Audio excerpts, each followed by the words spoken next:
आवाज। नमस्कार, स्वागत है आप सभी का झारखंड की खबरों में। मैं आपके साथ निकिता कश्यप। बुलेटिन की शुरुआत करते हैं। झारखंड में रेलवे की बुनियादी ढांचों में उल्लेखनीय प्रगति हुई है और जहां केंद्रीय बजट में राज्य को रेलवे के लिए 7,536 करोड़ रुपए का आवंटन किया गया है। जानकारी देते चलें कि जो कि पिछले वर्षों के मुकाबले 16 गुना अधिक है और जहां रांची में रेल डिवीजन के डीआरएम करुणानिधि सिंह ने इस पर जानकारी दी है कि इस आवंटन से रेलवे नेटवर्क का विस्तार होगा, जहां स्टेशन के पुनर्विकास, विद्युतीकरण तो वहीं आधुनिक रेल सेवाओं के जरिए यात्रियों की सुविधाओं में और भी सुधार होगा। और इसके अलावा झारखंड में 1907 किलोमीटर के लिए कवच सिस्टम की स्वीकृति भी मिल गई है और जिसमें कि 917 किलोमीटर पर काम चल रहा है। तो वहीं कवच भारतीय रेलवे का स्वदेशी ऑटोमेटिक ट्रेन प्रोटेक्शन सिस्टम है जो कि दुर्घटनाओं को रोकने में मदद करता है। तो वहीं इस सौगात से राज्य में रेलवे की कनेक्टिविटी और भी मजबूत होगी। जो है माननीय प्रधानमंत्री जी और माननीय रेल मंत्री ने जो है बहुत ही बड़ा बजट जो है अलॉकेट किया है इस बार।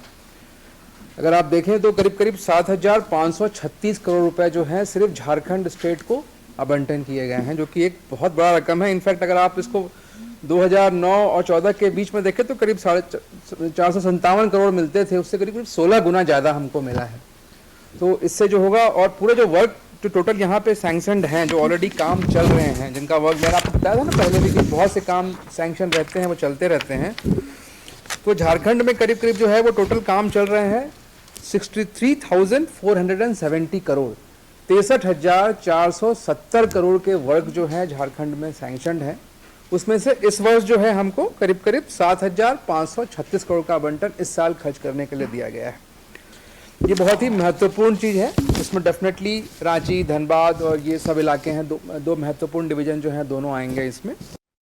खबरों में आगे बढ़ते हैं। झारखंड में उच्च न्यायालय में रांची के विभिन्न जल स्रोतों और डैमों के अधिग्रहित जमीन पर अतिक्रमण को बुधवार को मुख्य न्यायमूर्ति की अध्यक्षता में सुनवाई हुई है, जहां आपको यह भी जानकारी देते चले कि खंडपीठ ने रांची के उपायुक्त से पूछा है कि डैमों के लिए कितनी जमीन अधिग्रहित की गई थी और जहां उन पर कितना अतिक्रमण हुआ है, ये जानकारी मांगी गई है। जहां आपको बता दें कि अदालत ने यह भी पूछा है कि अतिक्रमण हटाने के लिए अब तक क्या कार्रवाई की गई है, जहां अदालत ने इन सभी सवालों के जवाब शपथ पत्र के माध्यम से दाखिल करने के आदेश दिए हैं। तो वहीं आपको यह जानकारी देते चलें कि इस मामले की विस्तृत सुनवाई के लिए 26 मार्च की तिथि निर्धारित की गई है।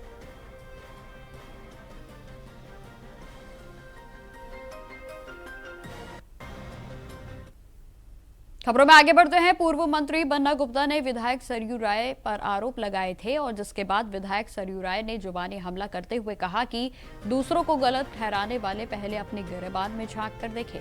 जहां उन्होंने यह भी कहा कि क्या बन्ना गुप्ता अपनी पत्नी के अलावा अन्य महिलाओं के मांग में सिंदूर डालते हैं। आगे उन्होंने क्या कुछ कहा, आप सुनिए।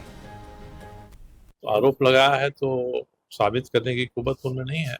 जो आरोप लगाया है, जिस आधार पर लगाया है, मैं तो यही कहता हूँ कि आपके घर परिवार में बहुत सारी महिलाएं आपकी पत्नी को छोड़कर, तो सबों के प्रति वैसे ही नजर रखते हैं क्या? बेटी होगी, भतीजी होगी, भवा होगी, भाभी होगी। और एक तो उनका वीडियो वायरल हुआ था जिसमें रात में एक महिला का अंग देख रहे थे वीडियो पर, उस पर उन्होंने खुद ही FIR किया था। आज तक पुलिस ने कौन दोषी है, क्या वो वीडियो सही है कि काट छांट के बनाया गया है, इसका निष्कर्ष पर तो नहीं पहुंची। जो FSL से रिपोर्ट आई है, जो यहाँ का जिस कोर्ट में केस है वहाँ FSL ने दिया है, इन्होंने हमको इतना धुंधला फोटो भेजा है वीडियो का कि हम निष्कर्ष ही नहीं निकाल सकते हैं कि असली है कि असली नहीं है। तो उसने खाली तो नहीं किया है कि असली नहीं है। कौन सा वीडियो भेजा इन्होंने, बन्ना गुप्ता को बताना चाहिए। और जब अपने FIR किया तो उस FIR को अंजाम तक ले जाने की कोई कोशिश क्यों नहीं कर रहे हैं। तो झारखंड के पूर्व मंत्री बन्ना गुप्ता ने वर्तमान में विधायक सरयू राय पर बड़ा जुबानी हमला बोला, जहां हाल ही में सरयू राय के बयान दिया था कि बन्ना गुप्ता मेयर पति बनना चाहते हैं और जहां आपको यह भी जानकारी देते चलें कि इस पर जवाब देते हुए बन्ना गुप्ता ने प्रेस वार्ता में कहा कि उन्होंने अपनी पत्नी सुधा गुप्ता से शादी की है और सिंदूर दान कर उनका साथ निभा रहे हैं। हमारे आदरणीय सरयू राय जी ने शायद कोई पेपर में वक्तव्य दिया कि बड़ी निर्लजता के साथ मेयर पति बनना चाहते हैं। ठीक है, अच्छा देखिए भाई, हम एक बात बोल रहे हैं आप लोगों को, इसमें निर्लजता क्या है? लोकतंत्र है, हर आदमी को पार्टिसिपेशन का अधिकार है, ये हमारा संविधान ने मौलिक अधिकार दिया है, कोई किसी को चुनाव लड़ने से नहीं रोक सकता है, इसमें निर्लजता की तो कोई बात है नहीं।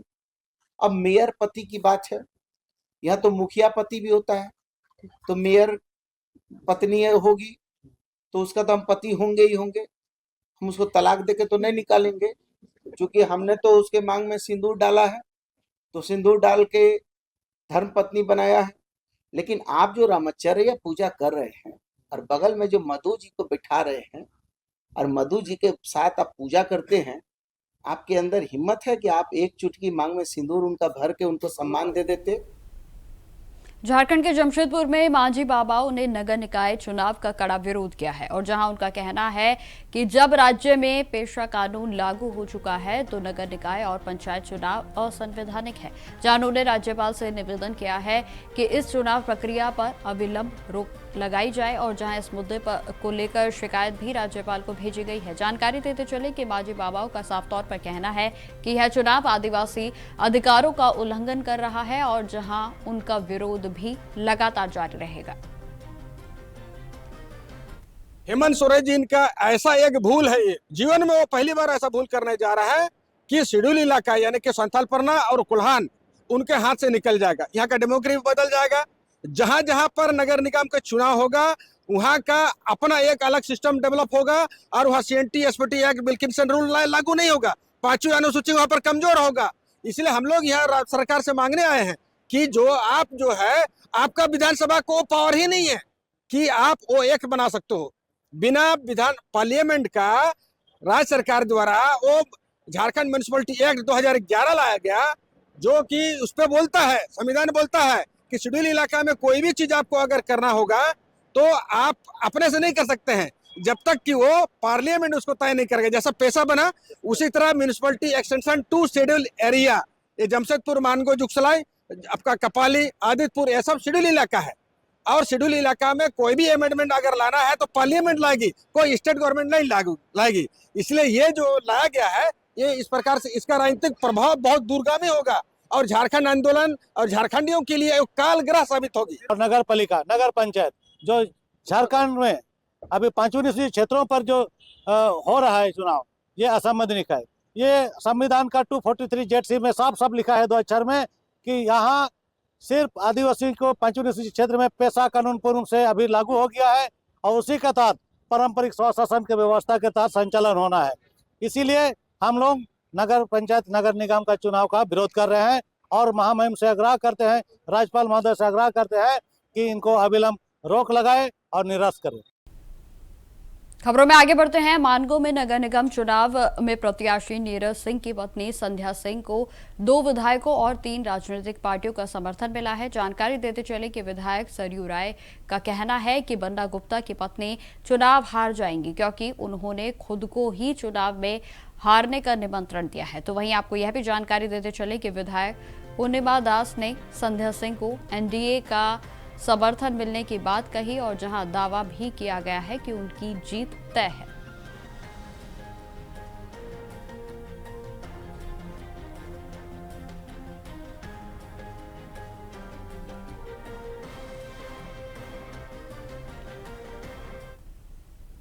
खबरों में आगे बढ़ते हैं। खबर पूर्वी सिंहभूम से है, जहां पोटका प्रखंड के रसुन चोपा से आपको बताते चले कि गुल्लू गत्री तक 7 किलोमीटर की लंबी सड़क के सौंदर्यीकरण कार्य में भारी अनियमितता का आरोप लगाते हुए स्थानीय ग्रामीणों ने विरोध जताया है, जहां उनका साफ तौर पर कहना है कि सड़क निर्माण में मानकों की अनदेखी हो रही है और जिससे कि जनहित प्रभावित हो रहे हैं। तो वहीं ग्रामीणों के अनुसार पिछले 1 साल से जेसीबी डालकर कार्य को अधूरा छोड़ दिया गया और जबकि 4 महीने पहले बनी पीसीसी सड़क में भी दरारें पड़ने लगी है, जो कि निर्माण की गुणवत्ता पर सवाल खड़े करती है। तो वहीं ग्रामीणों ने गुणवत्ता पूर्ण जांच की मांग जो है वो पूरे तरीके से करने की बात कही है और जहां उन्होंने चेतावनी भी दी है कि यदि इस मामले में जांच नहीं होती है तो आंदोलन किया जाएगा। मैं रविकांत गोपाल, आप देख रहे हैं इंडिया वॉइस। इस वक्त हम पहुंचे हैं पूर्वी सिंहभूम जिले के क्वाली थाना क्षेत्र अंतर्गत रसूनचपा गांव, और रसूनचपा गांव से लेंगाडी तक 8 किलोमीटर तक ये सड़क का निर्माण किया जा रहा है। और सड़क निर्माण के दौरान क्या कुछ यहाँ पर अनियमितता बरती जा रही है, जैसे कि बारे पूरी जानकारी लेंगे। यहाँ कुछ ग्रामीण हैं, यहाँ के स्थानीय लोग हैं जो यहाँ लगातार इस क्षेत्र का देख रेख करते हैं, इसी क्षेत्र से आवागमन करते हैं, तो उनसे जानने का प्रयास करेंगे। दादा, क्या स्थिति है इस क्षेत्र की और क्या कहेंगे इस विषय को लेकर? इस विषय को लेकर यही कहेंगे कि ये जो काम किया हुआ है ना, बहुत ही घटिया तरह से काम किया हुआ है। जब हम लोग बोले तो बोले कि आपको जो करना है कीजिए आप। इनका जो इंजीनियर है तसीफ अहमद, ऐसे इस तरह से ये किया। आप लोग इंजीनियर से भी मिल चुके हैं? मैं खुद मिल चुका हूँ उनसे। उनका ही कहना है कि आपको जो करना है कीजिए, लेकिन मेरा यही रहेगा। और इसमें तो खास करके मैं बोलूँगा कि डस्ट मिला के वो काम किया है। अच्छा, ये कब हुआ था इसका काम का शुरुआत? ये करीब भी आपको मैं बता रहा हूँ 3 से 3.5 महीना हुआ है अभी। अच्छा, ये पीसीसी बनकर 3-3.5 महीना ही हुआ? अब पूरा इसमें दरारें आ गया है। हाँ, अभी मैंने भी देखा कि यहाँ कुछ दरारें थी। हाँ। तो क्या लग रहा है कि ये काम इसी तरह आगे भी इस तरह किया जा रहा है कि केवल इसी गांव में इस तरह का काम? नहीं, आगे का भी काम इस तरह का ही है इसका। कितना किलोमीटर का है ये सड़क? ये सड़क है 8 किलोमीटर। कहाँ से कहाँ तक है? रसूनचपा लेकर के गालूगत्तरी तक। अच्छा, मतलब ये उड़ीसा बॉर्डर नजदीक है ना? अच्छा, तो अभी क्या चाहते हैं आप लोग? हम चाहते हैं कि इसको फिर से ये किया जाए, काम को उखाड़ के इसको फिर से किया जाए। अच्छा, मतलब फिर से सड़क निर्माण होना चाहिए। ये सड़क जो है 4 महीना के अंदर बना हुआ है, उसी में अभी बीच बीच में पूरा फट रहा है। और आम जनता हम लोग बोल रहे हैं कि ये तो जरूर बनाने में गलती है, इसीलिए हम लोग का विरोध करते हैं कि दोबारा मेरा होना चाहिए और बढ़िया बने मेरा। अच्छा, जब ये आप बोलते हैं यहाँ के जब बनाने आते हैं जो संवेदक है या ठेकेदार है, उसको जब बोलते हैं तो क्या कहना है उनका? हम बनेंगे बोले कि आज नहीं मिलना, 3 साल है मेरे को, 3 साल है तो 4 महीने में ये होगा तो 10 महीने में क्या होगा? ये इसीलिए हम लोग बनाने के लिए मना नहीं करते हैं, लेकिन बढ़िया काम होना चाहिए इसमें। हम लोग का उतना पढ़ा लिखा नहीं है, कितना मेटल देना है, कितना बालू देना है, कितना सीमेंट देना है, वो नहीं मालूम है। लेकिन इंजीनियर लोग का जो काम है वो अपने काम करेगा। क्या नाम है आपका? रावता हंसदा, मेरा नाम रावता हंसदा, टोला का प्रधान हूँ मैं।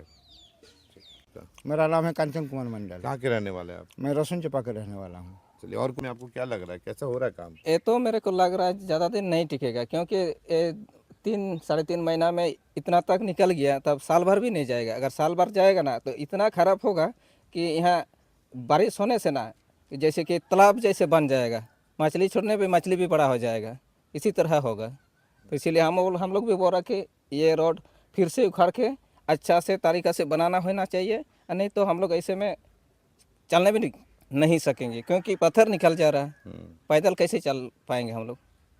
क्या नाम है? मेरा गुरु टोडू। कहाँ के रहने वाले? यहीं के रहने वाले हैं। क्या नाम है इस गांव का? लेंगाडी। जी।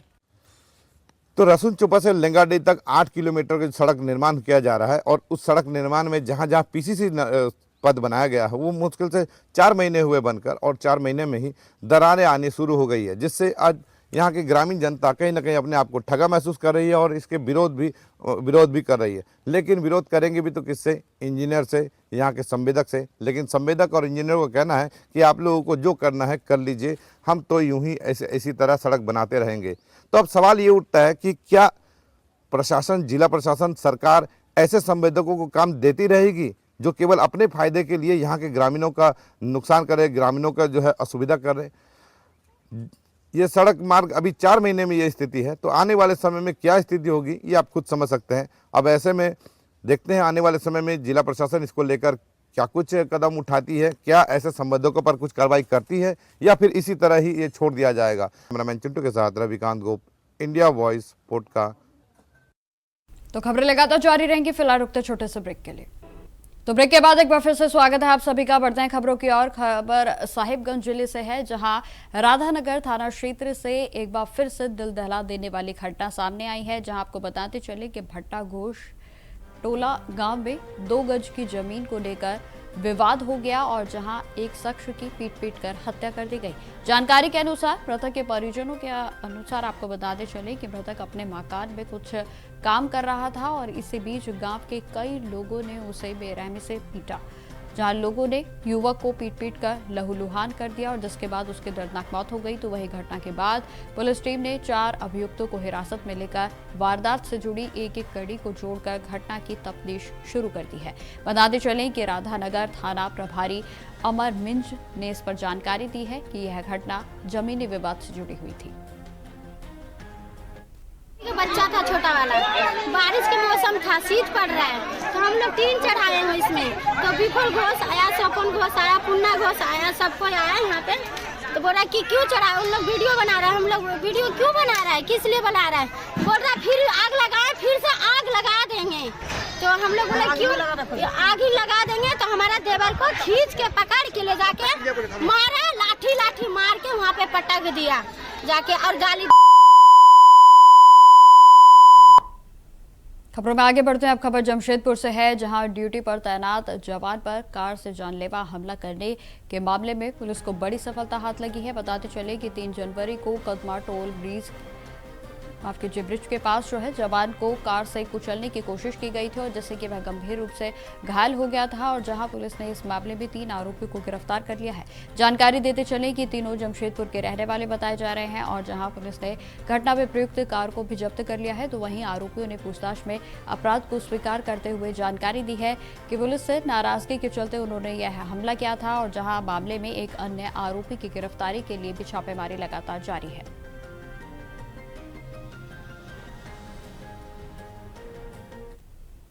अब खबर लातेहार से है, जहां पुलिस को अपराधियों के खिलाफ बड़ी सफलता हाथ लगी है। बताते चलें कि कुख्यात अपराधी राहुल दुबे गिरोह के 2 गुर्गों को पुलिस ने हथियारों के साथ गिरफ्तार कर लिया और जहां एसपी कुमार गौरव को गुप्त सूचना मिली थी कि गिरोह के सदस्य किसी बड़ी आपराधिक घटना को अंजाम देने के लिए फिराक में है और जहां सूचना के आधार पर थाना प्रभारी प्रमोद कुमार सिन्हा के नेतृत्व में एक विशेष टीम का गठन किया गया और जहां टीम में सब इंस्पेक्टर विक्रांत उपाध्याय और सब इंस्पेक्टर राजा दिलावर शामिल थे।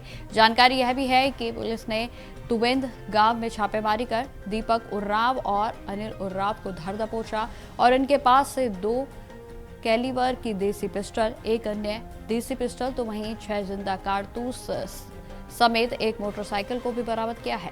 आपको यह भी बता दें कि एसडीओपी अरविंद कुमार ने इस पर जानकारी दी है कि गिरफ्तार आरोपी 31 दिसंबर की रात तुवेंद कोल माइंस में हुई फायरिंग की घटना में भी शामिल थे। मैंने 30 दिसंबर 2025 को शाम के समय में तुवेद कोल माइंस के पास वहाँ पे गोली फायरिंग की घटना को अंजाम दिया गया था। इसको लेके जो है सो बहुत दिनों से हमारे अफसरों के द्वारा छापेमारी चल रहा था। दिनांक 2 फरवरी 2026 को सुबह में 5 बजे के आसपास पता चला कि दो अपराध कर्मी दीपक उराव और अनिल उराव किसी बड़ी घटना को अंजाम देने के लिए हथियार से लैस होकर कुछ मीटिंग कर रहे हैं। इस सूचना का वरीय पदाधिकारी को अवगत कराते हुए और छापेमारी जब किया गया तो इनको कैमा से सोहदाग जाने वाले जो रास्ते हैं सुकरी नदी, वहां से इन लोग को जो है सो हथियार के साथ बरामद किया गया।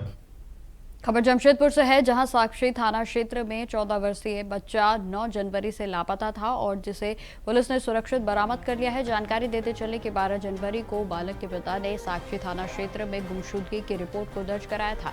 मामले की गंभीरता को देखते हुए पुलिस ने विशेष टीम का गठन किया और जहां टीम ने सीसीटीवी फुटेज, संभावित स्थानों और तकनीकी इनपुट के आधार पर जाँच को शुरू किया, तो वहीं जाँच में बालक की लोकेशन महाराष्ट्र के बुलढाना जिले की सामने आई और जहां तत्परता से कार्रवाई करते हुए स्थानीय पुलिस के सहयोग से बच्चा सुरक्षित बरामद कर लिया गया, तो वहीं उसे उसके माता पिता को सुपुर्द कर दिया गया है।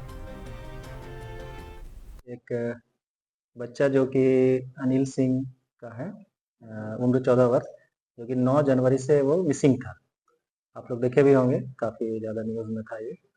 तो उन लोगों के परिजनों ने काफ़ी कोशिश किया, खोजा, पर वो मिल नहीं पाया। तो उसके बाद उन लोगों ने थाना में कंप्लेन किया।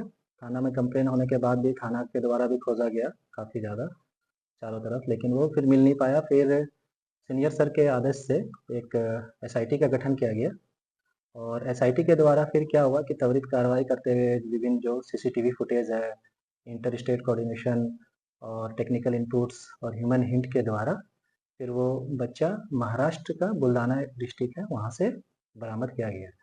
तो वहाँ से फिर अपना SIT टीम को हम लोगों ने भेजा और SIT टीम वहाँ से सकुशल और सुरक्षित बच्चा को लेके आया। अभी उस बच्चे को हम लोगों ने सुरक्षित सकुशल उनके मम्मी पापा को सुपुर्द कर दिया गया। तो फिलहाल मेरे साथ इस बुलेटिन में इतना ही। देश दुनिया की तमाम खबरों की जानकारी के लिए बने रहे हमारे साथ। नमस्कार।